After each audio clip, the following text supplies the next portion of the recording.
All right, thanks for tuning into this channel again. My name is Dave, and how do we save America at this point?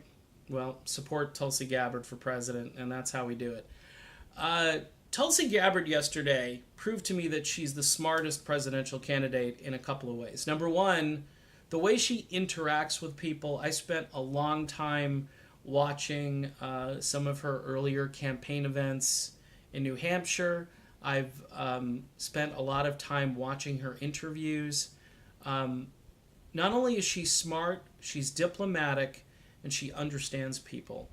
On Twitter yesterday, somebody tweeted out something about how they buy guns and how they believe a civil war is coming and how they vote.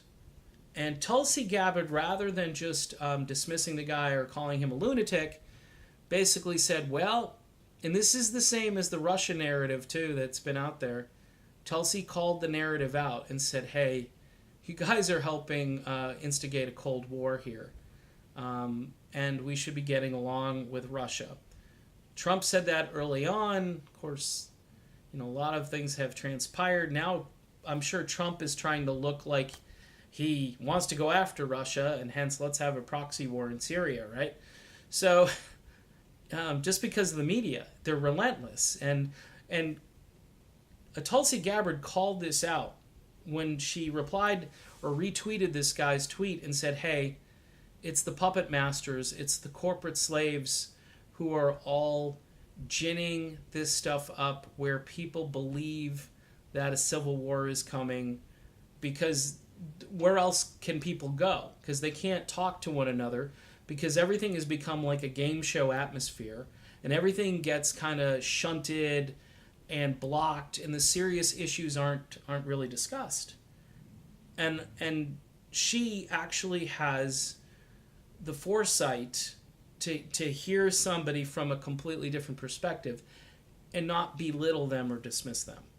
I think that's the sign of incredible leadership and somebody who could bring the country together.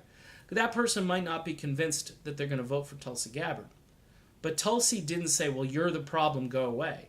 Tulsi said, and it's true, the media has people in a frenzy. The right-wing media has people in a frenzy. The left-wing media has people in a frenzy.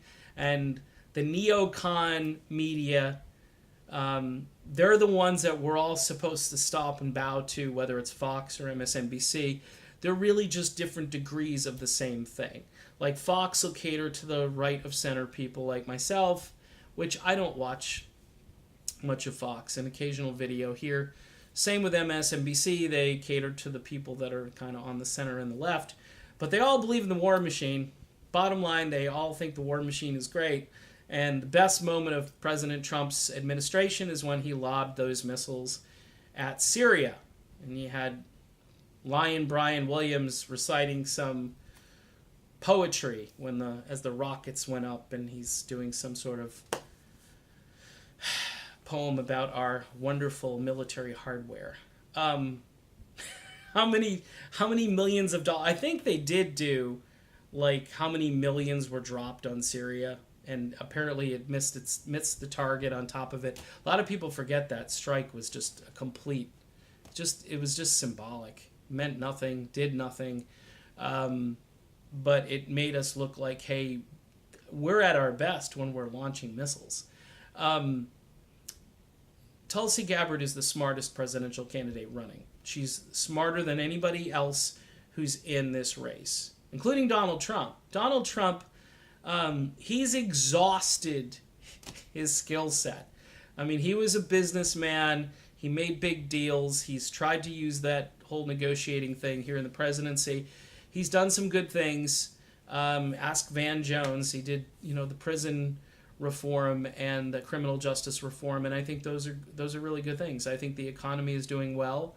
You can't take that away from him. Van Jones likes to say it's the Obama-Trump economy. Whatever, the economy's doing better. We should be happy about that. But there are a lot of people who are being left behind.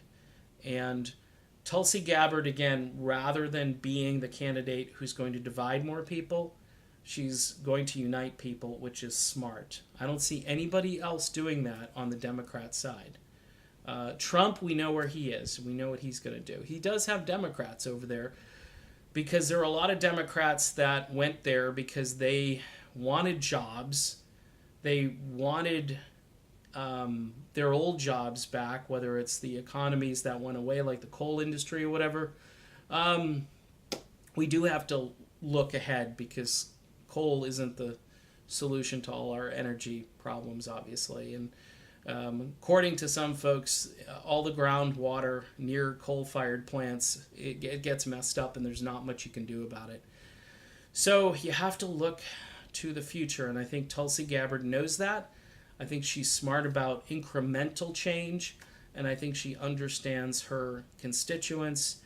And also, if you want a hearing on the political scene today, you need to be somebody who can be spoken to. And you need somebody who will listen as well. And Tulsi does both of those things. In other words, she'll hear you out, okay? And then when she replies to you, she's going to be dignified.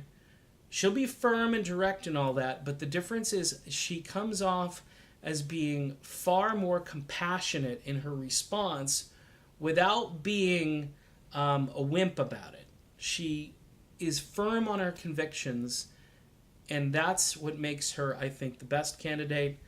And her ability to speak the English language and to not talk down to people, I think, makes her the smartest candidate as well. All right, done. Be back soon.